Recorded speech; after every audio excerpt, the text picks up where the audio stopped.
tinokuchingamidzai kuchechi yeChrist Embassy yepamhepo yatinoita muchishona. Iko zvino hapachina chikonzero chokupedza svondo rose usina kupinda chechi, nokuti painopindwa unenge usipo, kuda wakanga uri kubasa pakaenda vamwe kuchechi, kuda wakanga uri parwendo, kuda chechi yeChrist Embassy haisati yakuwanikwa kwaunogara, kana kuti unofarira hako kudzidza shoko raMwari nechishona. Ino ndiyo yave chechi yako. Chipinda tinamati. Haleluya. Tinosangana zvekare pamunamato wedu weChrist Embassy watinoita pamhepo muchishona, ndichivimba senguva yose kuti makava nesvondo rakanaka uye makagona kubatana nesu pazvirongwa zvatakava nazvo zvakasiyana siyana. Takava nezvirongwa zvakawanda zvikuru sei pamasvondo maviri apfuura iwaya. Tanga tineyo Love World naMufudzi Chris.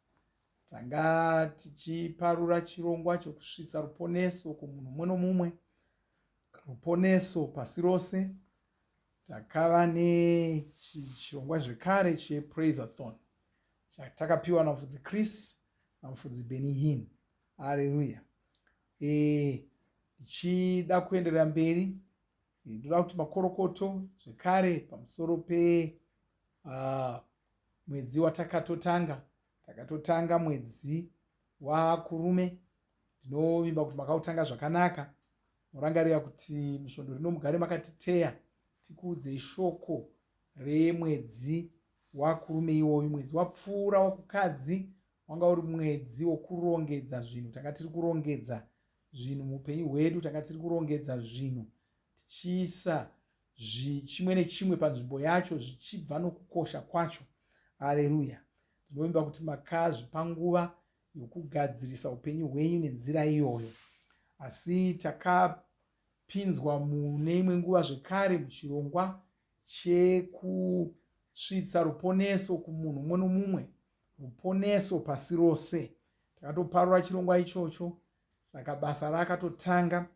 Ndoda kuverengerai zvekare Matiyo ye24 ndima ye14 kwai shoko iri reruponeso, iro rinotaura nezveushe hwaMwari, richaparidzwa munyika dzose, richaparidzwa seuchapupu kumarudzi ose, ndipo pachazoguma nyika ino. Takabata ndima iyoyi musvondo rapera. Ndoda kuitsinhira zvekare tichitaura pamusoro pekukosha kwekuparidza shoko raMwari, kwekuparidza ruponeso kuvanhu vose vatinosangana navo. Ndo basa ratava naro. Tava nebasa rokuendesa marapsodi kuimba imwe neimwe, kumunhu umwe noumwe. Ibasa ratofanira kuita iroro. Jesu vapedo kudzoka, vanoda kuwana tapedza basa iroro. Vanoda kuwana shoko irori roruponeso rasvika kwose kwose. Ndo zvinotaurwa shoko iri reruponeso, iro rinotaura nezveushe hwaMwari, richaparidzwa munyika dzose, richaparidzwa seuchapupu kumarudzi ose, ndipo pachazoguma nyika ino. Nyika ino isati yaguma, ruponeso runofanira kunge rwasvika kwese kwese. Uye usangoti kuno kwandiri munyika yandiri nyika yakagamuchira chiKristu, saka vanhu vanoziva nezvechiKristu, hapana kana asina chechi yake. Usakasira kufunga kudaro. Unoshamisika kuti munyika yakadaro mune nzvimbo dzisina kumbopinda ruponeso, mune vanhu vakawanda vasinganzwisisi ruponeso. Vamwe vanoenda kumachechi, vamwe vakatokura vachinamata, asi ruponeso havarunzwisisi. Ukavagarisa pasi ukavabvunza pamusoro poruponeso havatombozivi. Vanoziva havo nezvokuenda kuchechi, vanoziva havo nezvokupota vachinamata, asi havazivi pamusoro poruponeso, havatoruzivi. Jesu vakavingei havazivi, chii chavakaitirwa naJesu havazivi. Saka kureva kuti vanofanira kuparidzirwa. Rangarira kuti Jesu pavakanga vachiparidza, Jesu pavakauya vachiparidza nezvoruponeso, vachiparidza nezvoushe hwaMwari, havana kuuya kumazezuru, havana kuuya kuvakaranga, nokuti ndokwakusingatongozikamwi nezvaMwari zvachose. Hakusiko kwavakauya. Vakauya kuvaJudha, vanhu vakanga vachitoziva nezvaMwari, vanhu vakanga vachitozviti isu tiri vana vaAbhurahama, vaitozviti isu tiri vaMwari, Jehovha ndiye Mwari wedu. Asi Jesu vakauya vakafanira kutanga vaparidzira vanhu vakatoti shoko iri rinofanira kutanga raparidzwa rinofanira kutanga raparidzwa mujerusarema imomo, nokuti ndo maraitodiwa. Vanhu vomujerusarema vainamata nguva imwe neimwe vaisatoziva nezveruponeso rwajesu. Saka iwe usafunga kuti nemhaka yekuti uri muguta kana munyika ina masangano echikristu akawanda akasiyana-siyana, wofunga kuti saka muno zvakatoringana. Hazvina kuringana. Ivavo vanhu vari mumasangano ivavo vanoda kuparidzirwa, vamwe vazhinji vavo. Saka usangoti ndakuona uchienda kuchechi saka iwewo zvako zvakatonaka. Ngativhunze vanhu, wakaponeswa here? Hazvina kushata kuvhunza munhu kudaro, haisi mhosva kuvhunza munhu kudaro.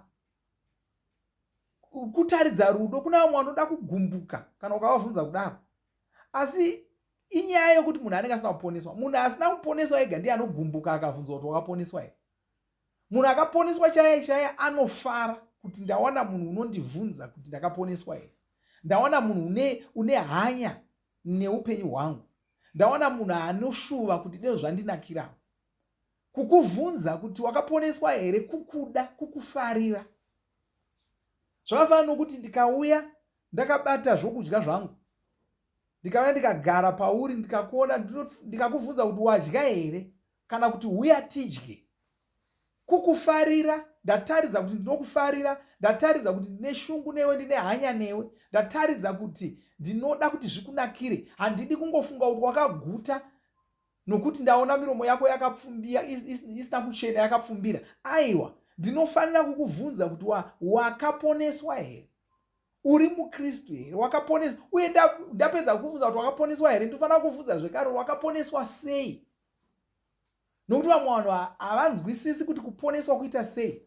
Ukamubvunza kuti wakaponeswa sei, anotanga kukutsanangura kuti ini ndinoenda kuchechi, ini ndakazvarirwa muchechi, ini ndakanonyikwa ndikaombekwa, ini ndakazorevurura zvivi zvangu, ini ndakazodai, ini ndinoita mabasa akanaka. Izvozvo hazvirevi kuti munhu waponeswa.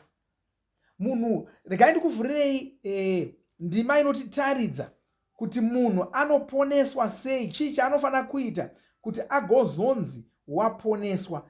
Regai ndivhure kuna Varoma ye10. Varoma ye10 kubva pandima yepfumbamwe kwaye ngandiverenge kubva pandima yesere. Kwanzi asi kunotaura kuchiti kudiniko? Kunoti shoko riri pedo newe, rinotova mumuromo mako, kureva kuti riri mumwoyo mako, iro shoko reruvimbo ratinoparidza, kuti kana ukapupura, uchipupura nemuromo wako kuti Jesu ndivo Ishe, nekugamuchira nemwoyo wako kuti Mwari wakavamutsa kuvakafa, uchaponeswa. Nokuti munhu anogamuchira nemwoyo wake, obva aruramiswa, agopupura nemuromo, obva aponeswa. Ndo maponeserwo anoitwa munhu. Anogamuchira nomwoyo wake. Anogamuchira nomwoyo wake. Kana titi unogamuchira nomwoyo wako, tinoreva kuti unogamuchira nomwoyo wako wose. Wakagutsikana here kuti Jesu Kristu ndiwo Ishe? Kana kuti urongofunga kuti Jesu Kristu izano rakanaka? Wakagutsikana here kuti Jesu Kristu ndiwo Ishe? Wakagutsikana here kuti Jesu Kristu ndiwo muponesi? Zvakapinda mauri here? Zvirimo here mumwoyo mako? Wakazvigamuchira here nomwoyo wako? Kana wazvigamuchira, wakazopupura here kuti Jesu ava ndo vavaishe? Nokuti haufaniri kungogamuchira nomwoyo wonyarara, unogamuchira nomwoyo wotaura. Ukanyarara hapana chinoitika. Haleluya. Ndowanzofarira kupa vanhu kushandisira vanhu muenzaniso uyu womukomana nomusikana. Mukomana akanzwa kuti ndinoda musikana uyu, akangogumira pakungotsvira mumwoyo saizvozvo, musikana yaya anopedzira akatorwa nomumwe munhu akaenda. Anofanira kutaura nomuromo wake, anofanira kuchimuudza. Musikana wacho anogona kunge ari apa achitozviona kuti mukoma ava kushereketa kwavari kuita, ndinofunga kuti vanenge vandida. Ndikuona kushereketa kwavo, ndoona kutaura kwavo, ndoona zvavanoita, ndoona zvavanodii. Saka anenge akatomirirawo achiti kuda kuchataurwa. Kana pasina chataurwa hapana. Musikana akasataurawo hapana chiripo. Ukangoda Mwari nechomwoyo mako ukasataura hapana ruponeso runoitika. Saka mwoyo wako unofanira kutanga wagamuchira, ndochokutanga. Asi muromo wako unofanira kuzopupura, unofanira kuzouya kuna Jesu kuti Jesu, chitongai upenyu hwangu. Ndabvuma kuti ndimi muponesi, ndabvuma kuti ndimi Ishe, ndabvuma kuti ndimi munogona kunditungamirira muupenyu. Chitongai upenyu hwangu, ndaakuhwisa mumaoko enyu. Wotaura kudaro nomuromo wako. Haleluya. Saka ishoko rinofanira kuparidzwa. Hatifaniri kuregera. Munhu wose waunosangana naye mutaurire, muparidzire. Kana une rhapsody mupe. Haleluya. Ndo basa ratinaro. Ndo zvatinofanira kumhanya nazvo izvozvo. Haleluya.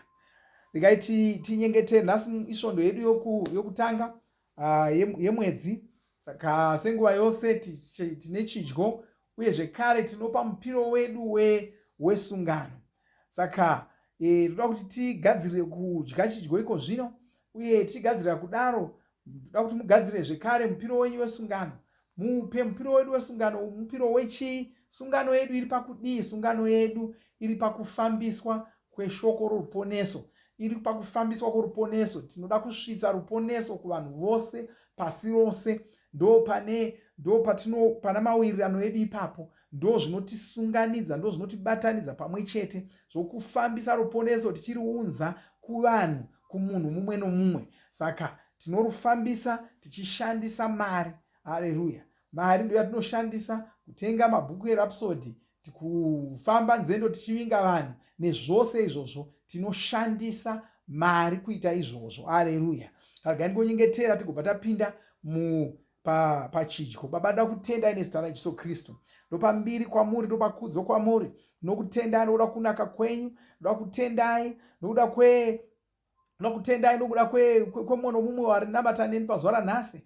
Ndichikutendai nokuti mwoyo yavo yavhurika, meso avo avhurika, vakunzwisisa kukosha kwekuparidza ruponeso, tichiparidzira munhu wose tisina watinosiya, tisina watinodarikira nezita raJesu Kristu. Saka hatina watinodarikira. Wose watinosangana naye tinomutaurira nezvaJesu, tinomutaurira nezveruponeso muzita ramambo Jesu Kristu. Baba, ndinokutendai ndokurumbidzai. Haleluya.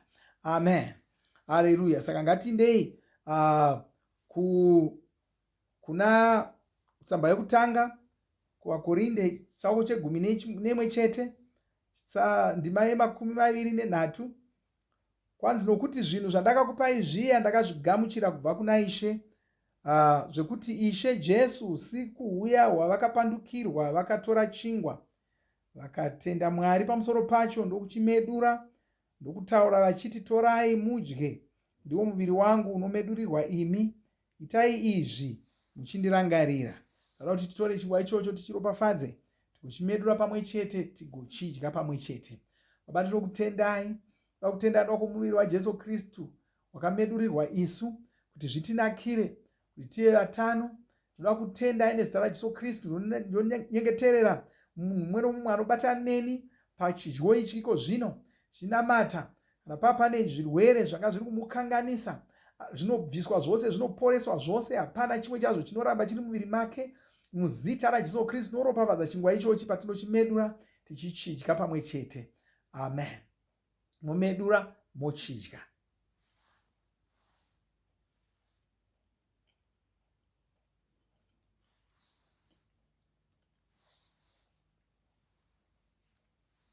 Haleluya. Haleluya. Kwanzi vakazopedza ndima ye25 vakazopedza kurayira, vakabva vatora mukombe ndokuenderera mberi nenyaya yavo iyi, vakati, mukombe uyu isungano, ndiyo sungano itsva muropa rangu. Itai saizvozvi pose pamunounwa muchindirangarira. Nokuti nguva dzose kana muchidya chingwa ichi nokunwa mukombe uyu, munenge muchiparidza rufu rwaIshe kusvikira achidzoka. Saka kuti titore mukombe iwoyo tiumwe pamwe chete. Tutanga tanamata toropafadza tigounwa pamwe chete. Baba, ndoda kutendai nezita raJesu Kristu. Ndoda kutendai nokuda kweropa raJesu Kristu rakadeurirwa isu. kusuka zvivi zvedu kuita kuti zvigoneke, kuti tigova vana vaMwari, tive zvisikwa zvitsva. Zviniko zvino takaponeswa, takashanduka rudzi, tava zvisikwa zvitsva nokuda kweropa irori. Tafanana naMwari, tava vanhu verudzi rwavaMwari, tava vanhu veropa revaMwari. Tinopupura tichimwa mukombe iwoyu, kupupura tichidya chingwa ichochi, kuti isu tava muviri mumwe chete naJesu Kristu, tava weropa raJesu Kristu. Vanhu veropa raJesu havarwari, vanhu veropa raJesu havakurirwi, vanhu veropa raJesu havakundikani. Saka tinopupura izvozvo iko zvino nezita raJesu Kristu. Tinoropafadza mukombe uyu patinounwa muzita raJesu Kristu. Amen. Haleluya. Saka inwai tigonamata pamwe chete.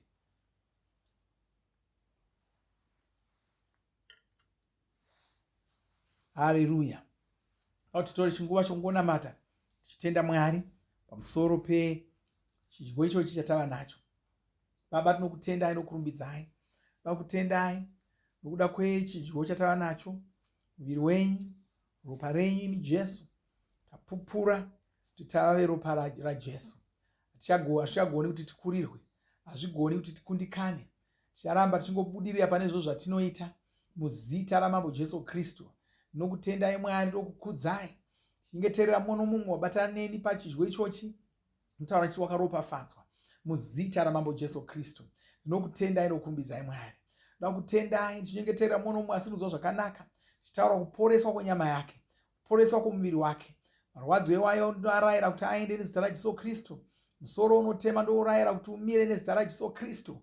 Haleluya. Tichitaura utano mudzimba, mudzimuri nezita raJesu Kristu.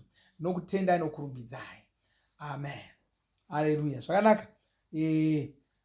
Ngatisangane zvekare sokutaura kwandaita, muramba makatiteya kuti tigokudzai shoko remwedzi wakurume. Vanhu vakuropafadzei, ngatisangane zvekare musvondo rinouya. Amen.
Hakuna wakafanana nami.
Rhapsody of Realities, Svondo 6 Kurume 2022.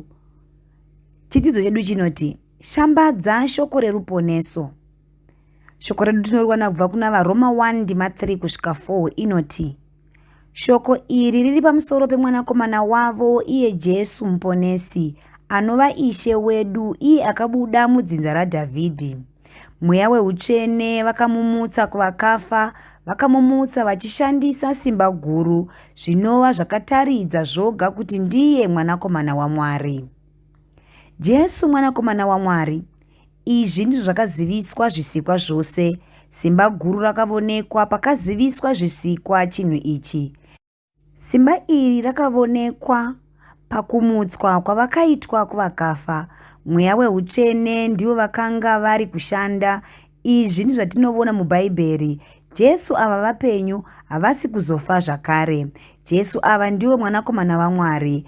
Kuva mwanakomana waMwari chinhu chikuru, kunoreva kuti Jesu ava vakanga vachitova Mwari pachavo. NdiMwari vakauya vari munhu wenyama. Ndiko kusaka vaJudha vakavarovera pamuchinjikwa. Vaiti Jesu vakanga vazvienzanisa naMwari, nokuti Jesu vakanga vati vaiva mwanakomana waMwari. Mutemo wavaJudha waisabvumira izvi. Asi Jesu ndiMwari pachokwadi.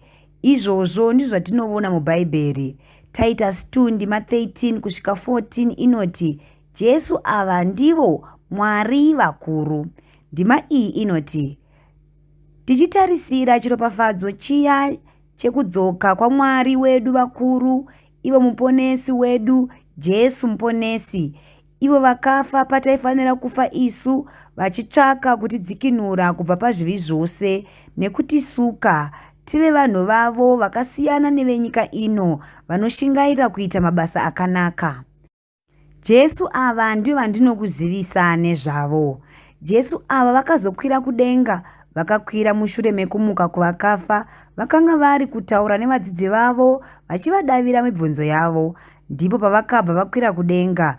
Izvi ndizvo zvatinoona muna Mabasa 1:9 inoti, Jesu vakapedza kutaura izvi vakabva vatorwa, vakakwira kudenga, gore rikavaputira. Izvi zvakaitika, vadzidzi vakatarisa vakasazovaona Jesu zvekare. Jesu vakakwira kudenga, havana kuita zvekunyangarika. Vadzidzi vakavavona vachienda. Hareruya! Mabasa 1:10 inoti, vadzidzi vakasara vakatarisa kudenga. Ichi chakanga chiri chishamiso chikuru, hachisati chakamboitika panyika pano. Jesu havana kungomuka kuvakafa, vakakwiravo kudenga. Vanhu vakavavona vachikwira kudai. Mwari ngavaropafadzwe. Bhaibheri rinoti pakabva pauya vamwe varume ava vakanga vari vaviri, vakabva vataura kuvadzidzi ava. Tinoverenga mashoko avo muna Mabasa 1:11. Vakati, nhai imi varume veGerariya, sei makamira ipapo makatarisa kudenga? Makatarisa Jesu here? Uyu atorwa pano uyu. Musanetseka henyu, achadzoka sekungoenda kwaaita kudenga. Izvi ndizvo tinofaniravo kuzivisa nyika nhasi. Jesu vakamutswa kuvakafa, vakabva vakwira kudenga, asi vari kudzoka zvekare. Izvi ndizvo zvaunofanira kuzivisa vanhu. Rinotova basa rako iroro. Vanhu vanofanira kuziva kuti Jesu vari kudzoka, uye zuva rekudzoka kwavo rava pedo chose. Pupura uchiti, ini ndakashinga, ndine shungu dzekuparidza ruponeso. Ndinoda kuruparidza kuvanhu vose vandinosangana navo. Ndini ndakatakura Mwari. Ndini ndinosvitsa kururama kwavo kuvanhu. Ndini ndinosvitsa vanhu tsitsi dzavo. nenyasha dzavo. Ndinonamata kuti kururama kudururirwe mudzinyika nhasi. Vanhu vakawanda vagouya kuushe hwaMwari. Muzita raJesu. Ameni. Dzimwe ndima dzinotsigira chidzidzo chanhasi. Varoma 10 ndima 14, Varoma 1 ndima 16 kusvika 17. Tinovimba makomborerwa nemunamato wesvondo rino. Kana manga musati mazvarwa patsva, namatai mumashure mangu, muchidudza, muchirevesa. Taurai muchiti, Mwari vari kudenga, ndinouya kwamuri, ndinokoka Jesu kuti vapinde mumwoyo mangu. Ndinokumbira kuti Jesu vatonge upenyu hwangu. Ndinopupura kuti Jesu ndivo vavaishe wangu. Saka ndinogamuchira upenyu usingaperi mumweya mangu. Ndazvarwa patsva, ndava chisikwa chitsva. Ndinokutendai. Amen. Makorokoto mazvarwa patsva, tinokugamuchirai muchechi yeChrist Embassy. Titumirei zita renyu nekwamunogara. Munogona kutumira iri SMS kana WhatsApp pa 0772 215 kana kutuma tsamba pa shona@gmail.com. Muchida kupa mpiro yenyu neEcocash, rovai namba *151*2*5*58222 motevera zvinenge zviri kutaurwa neEcocash ipapo. Kana muine nhare dzemazuva ano, munogona kushandisa KingsPay kupa mpiro yenyu. Shandisai kodi inoti TNIOG nemavara makuru. Tinoda kukuzivisai zvinotevera.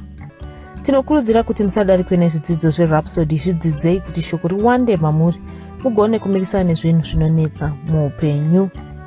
Tinodavo kuzivisa vane nhare dzeEconet kuti *205# mava kugona kuwana Rhapsody panhare dzenyu kunyangwe musina WhatsApp.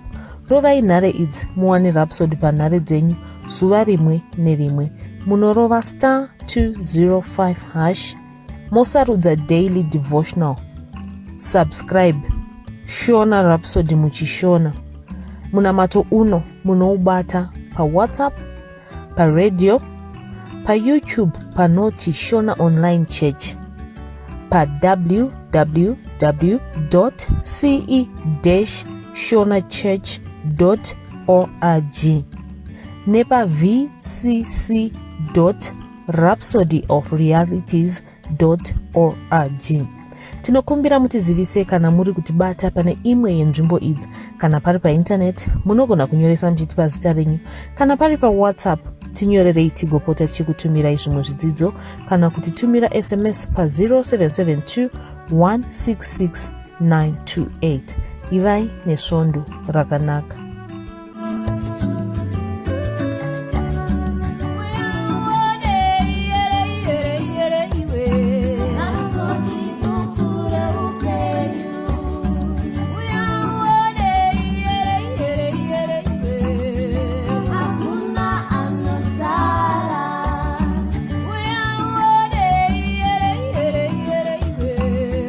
So